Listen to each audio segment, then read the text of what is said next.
que eu quero continuar explicando sobre a missa. Mas uma luz acendeu, porque se você perceber a primeira leitura, fala que Nabucodonosor, um dos maiores impérios, que foi o motivo do segundo exílio, 500 e pouco antes de Cristo, foi que destruiu o templo de Jerusalém, o primeiro templo. Depois o segundo templo foi construído no ano 42 por Herodes o Grande. Então Jesus não viu o primeiro templo, Jesus viu o segundo, o que hoje é apenas o muro das lamentações, destruído no ano 70, construído em 42, destruído em 70. Nabucodonosor o que fez? Ele não só pegou o rei, a rainha mãe, que significa muito, não só pegou os eunucos, pegou os príncipes da cultura e levou embora. Ele entrou no templo de Jerusalém construído por Salomão e destruiu todos os vasos sagrados. Destruiu tudo que era feito para louvar o Senhor, para honrar, para o sacrifício, no Santo dos Santos, a arca certamente. Por isso, eu vou falar dos utensílios, porque muita gente não sabe. Mas antes de ir, para quem está acompanhando, há quem goste, quem não goste, mas o que eu faço em consciência. Tem gente que não está gostando dessas explicações, paciência, mas eu faço em consciência, porque eu acredito que se você conhecer a igreja, se você conhecer a nossa igreja, o rito da missa, você vai celebrar melhor. Nós até agora vimos os ritos iniciais. Depois falamos, aqui só estou fazendo memória, não um memorial, uma recordação. Depois falamos da mesa da palavra, que foi aqui. Primeira leitura, segunda leitura, salmo, evangelho, que é fixo, mesa. Depois passamos para a mesa eucarística, onde nós falamos sobre, desde a apresentação das oferendas, até o por Cristo, com Cristo, em Cristo. Hoje, nós começamos o rito de comunhão. O rito de comunhão que vem logo depois do amém. E o rito de comunhão, a própria palavra diz, rito, comunhão. Você talvez vai pensar que é o rito para receber a Eucaristia. É sim, mas não é só. Comunhão vem do latim que quer dizer comum, celebração, munus, ofício, missão. Ofício e missão. Portanto, é o ato, e aqui eu vou dizer, o ato de comungar, de manducar. Só para explicar, comer a hóstia, beber o sangue. Isso é uma parte.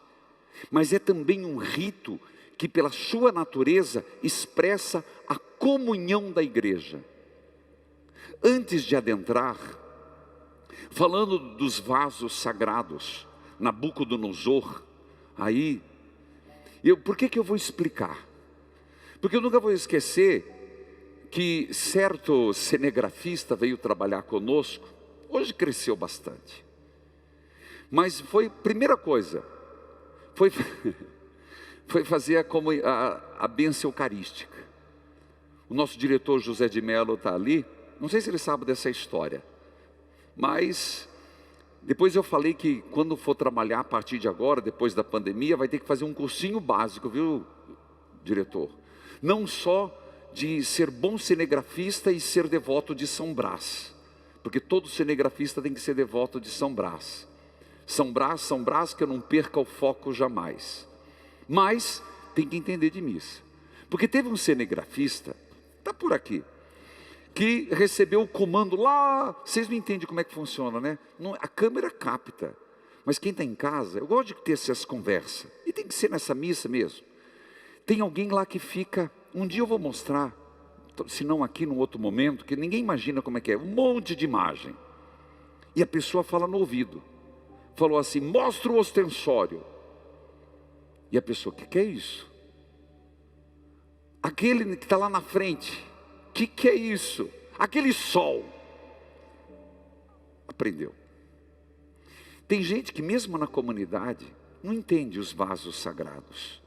E eu gostaria de explicar que é um resquício do judaísmo. Nós somos uma religião judaico-cristã. Já expliquei que não são paninhos. Nós estamos falando do corporal. Aí, se os câmeras quiserem vir para frente para fazer zoom, fica à vontade. O que é o corporal? Corporal é um pano, geralmente feito de linho, geralmente engomado, que é feito dobrado em 3 partes: para frente, para cá e para cá. Santíssima Trindade, sempre. Depois, nós temos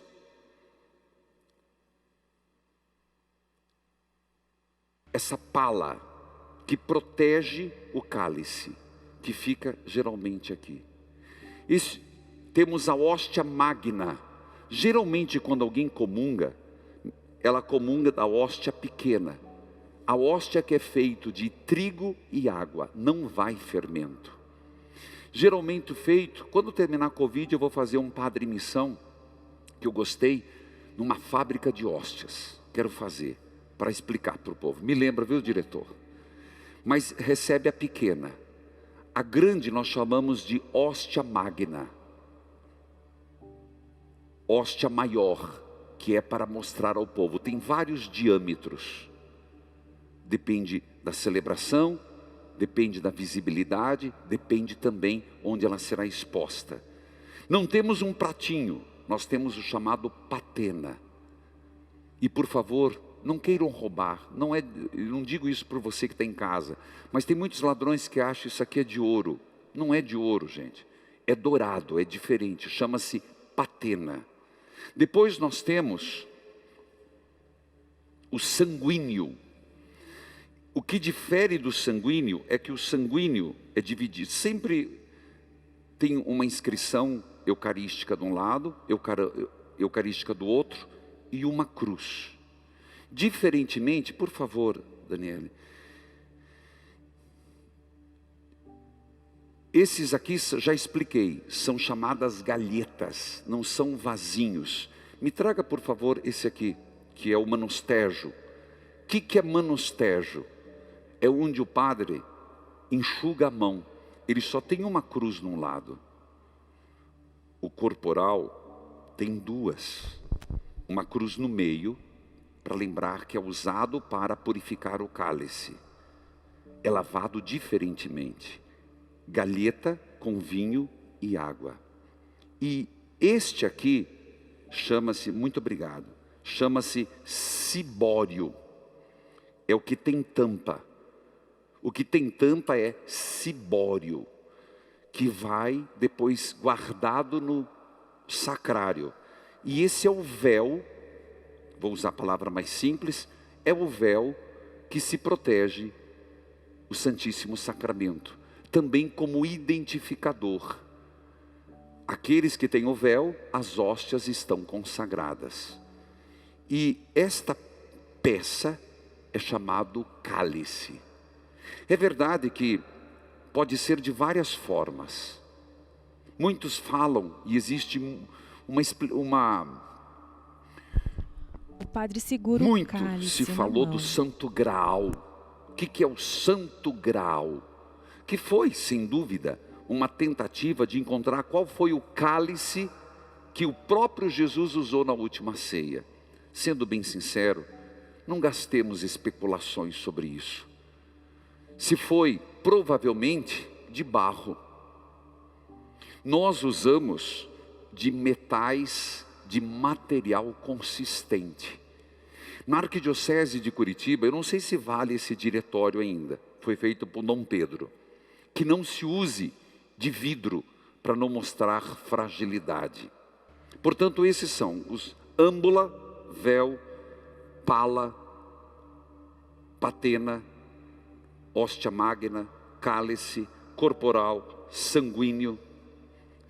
E isso no tempo do rei Salomão, geralmente há uma cruz, isso é importante, virada para o povo, porque toda missa é feita no sacrifício do Cristo.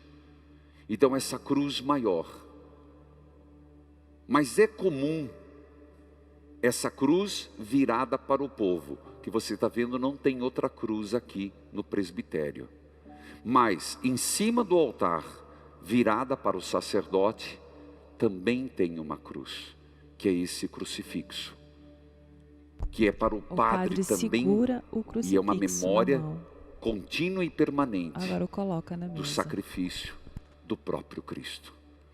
Portanto, esses são os objetos. No tempo de Salomão, certamente muitas outras coisas. O que fez Nabucodonosor? Pegou todos os vasos sagrados, levou para a Babilônia. Vou contar um fato, antes de ir para o rito da comunhão. Curiosidade. Nabucodonosor, tinhoso, pegou o cálice do sumo sacerdote e levou para suas orgias. Verdade. O padre segura o cálice, está em Daniel isso, e bebeu, em sua mão, fazendo um sacrilégio, usando os cálices sagrados. Foi quando no meio do palácio apareceu uma mão e escreveu, uma mão do nada, escreveu um texto. Eu não vou adentrar nesse, que aí eu vou longe. Isso fica por tua conta. O respeito com os utensílios sagrados. Agora você não vai dizer mais paninho, não vai dizer mais isso, vai dizer aquilo. Tem nome, viu? E merece respeito, porque é onde o Cristo vem a nós. No rito da comunhão, começa-se com o Pai Nosso. Mais uma vez, eu não vou adentrar o Pai Nosso inteiro, já escrevi, e oportunamente, depois que eu fizer essa parte maior, volto ao Pai Nosso. Mas alguém me perguntou, e eu leio os e-mails: Padre, pelo menos me explica sobre estais nos céus. Filhos, toda vez que aparece está nos céus, não significa um lugar, mas céus significa não um Deus distante, mas uma situação privilegiada de comunhão com Deus. E céus aqui dá a impressão de que são vários departamentos, né? Como se fosse vários céus. Tem um sentido das muitas moradas, mas aqui céus significa todo estado de profunda comunhão com Deus. Comunhão, rito de comunhão. Terminado o Pai Nosso, se você observar, prometo que eu volto a explicar um dia todas as petições. Deixa primeiro eu conseguir lançar esse livro, porque aí você vai ter uma didática, porque eu escrevi nele, e aí você vai poder acompanhar, porque o Pai Nosso requer uma explicação bem detalhista, porque é a oração do próprio Cristo. Logo depois do Pai Nosso, nós terminamos o quê? Livrai-nos de todos os males. Pai nosso que estais no céu, santificado seja o vosso nome. Venha a nós o vosso reino, seja feita a vossa vontade, assim na terra como no céu. O pão nosso de cada dia nos dai hoje. Perdoai-nos as nossas ofensas, assim como nós perdoamos a quem nos tem ofendido. E não nos deixeis cair em tentação, mas livrai-nos do mal, sem o amém. Mas tem um amém no terço. Tem um amém quando você reza a parte. Na missa não tem amém. Por que não tem amém? Porque há um desdobramento do Pai Nosso. Imediatamente depois, o sacerdote faz a seguinte oração: livrai-nos de todos os males. Perceba, é como que isso até podia ser tirado. Mas foram perguntar que quem começou o Concílio Vaticano II foi São João 23, mas ele morreu antes de terminar. E quem continuou foi Paulo VI. E perguntaram para ele: tiramos ou deixamos? Ele falou: deixe. Mas veja que essa oração é um próprio desdobramento do Pai Nosso. Por isso não tem amém. Livrai-nos de todos os males, não é o Pai Nosso?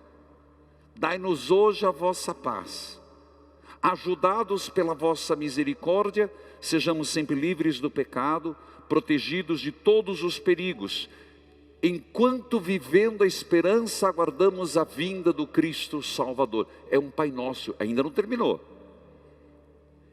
E o povo responde, o que muitos rezam, outras irmãos separados, rezam, vosso é o reino, o poder e a glória para sempre. Se você for rezar com o evangélico, ele reza o Pai Nosso terminando assim. Nós também, só que com uma oração no meio. A vosso é o reino, o poder e a glória para sempre. Nunca se deu conta disso? A gente reza na missa. E aí vem Senhor Jesus Cristo, vem oração da paz. O Pai Nosso, em modo geral, na missa, ele tem um objetivo: perdoai-nos os nossos pecados. Frei Antoniazzi nos faz o questionamento, que você lembra daquele texto: se você estiver perto do altar para fazer uma oferta, e lembrar que teu irmão tem algo contra ti, deixa a oferta e vai se reconciliar. O Pai Nosso aqui, comunhão, tem o sentido de comunhão com Deus e comunhão entre irmãos.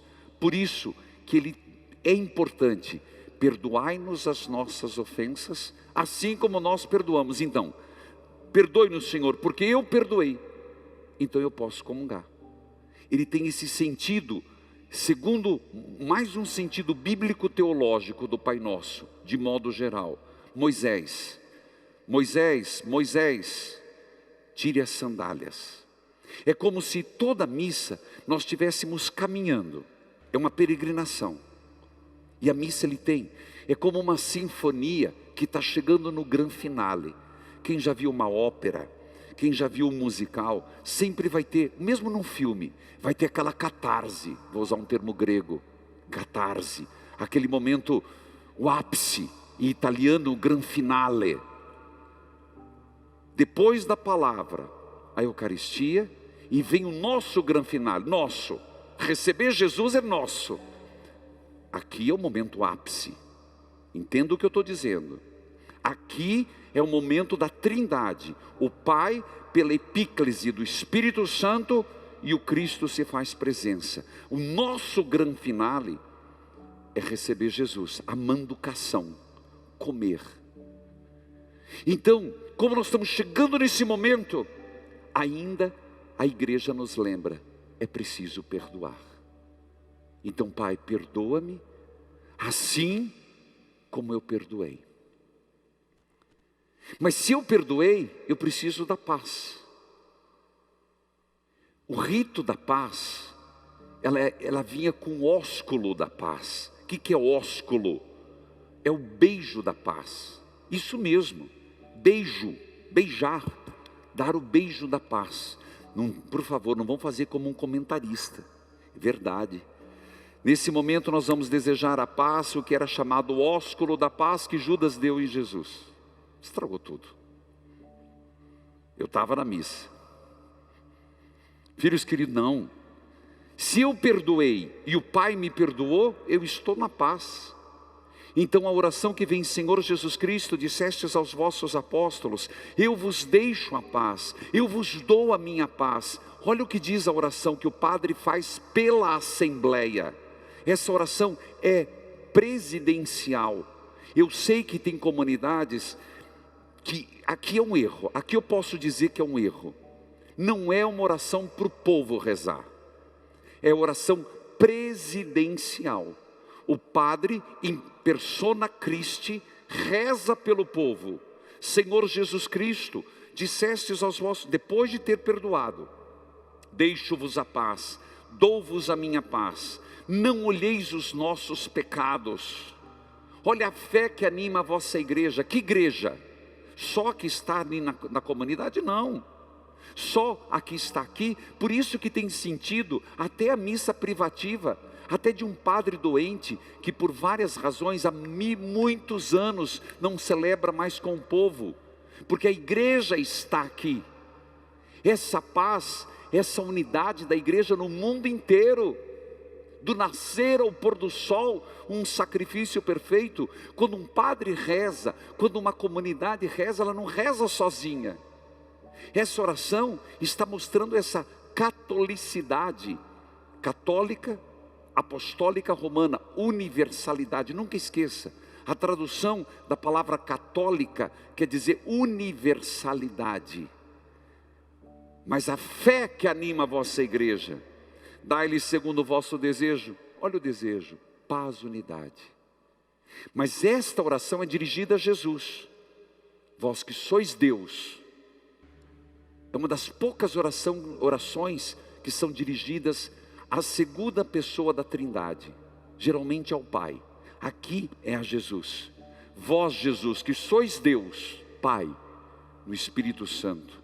E aí, num gesto, que pode ser um abraço. O ósculo faz tempo que não se tem. No tempo de Covid, não precisa, não é obrigatório o aperto de mão. Isso é muito brasileiro, viu? Na Europa você não vê isso de jeito nenhum. Mas não é porque você não no aperto, você não desejou a paz. Você está numa assembleia constituída? Você lembra que a presença real de Jesus é na assembleia constituída, na palavra e na Eucaristia? A paz do Senhor esteja sempre convosco. Aí o que você responde? O amor de Cristo nos uniu. Bom, meus irmãos, se o amor de Cristo nos uniu, não tem guerra. Se o amor de Cristo nos uniu, não tem inimigos. Se o amor de Cristo nos uniu, não tem aqui quem pratica o mal. Entende essa dimensão da eclesialidade, da comunhão? É nesse contexto que segue um dos ritos mais lindos, que eu continuo semana que vem. Padre, eu quero que o senhor me explique o pedacinho de hóstia que põe no cálice. Semana que vem. Por isso, se delicie. Me desculpe dizer um salmo, me vem um salmo aqui. Como o óleo que cai na cabeça de Araão, cai pela barba. Assim meu desejo por ti. Eu diria assim, que quando você se debruça, estuda sobre a missa, vai aprendendo os detalhes, você se delicia como o óleo que Araão se lambuzava. Unção de Deus. Procure, nas suas pesquisas, não vai me dizer que não tem tempo, tem tempo. Estude um pouco mais sobre o rito da missa. Acredito que exatamente por isso São Tomás de Aquino participava de 3 por dia. Por dia. Uma para se preparar, outra para comungar, outra para agradecer. Era o jeito dele viver. E às vezes a gente fica reclamando de uma na semana, né? Se é que vai. Que o Senhor nos ajude. Amém.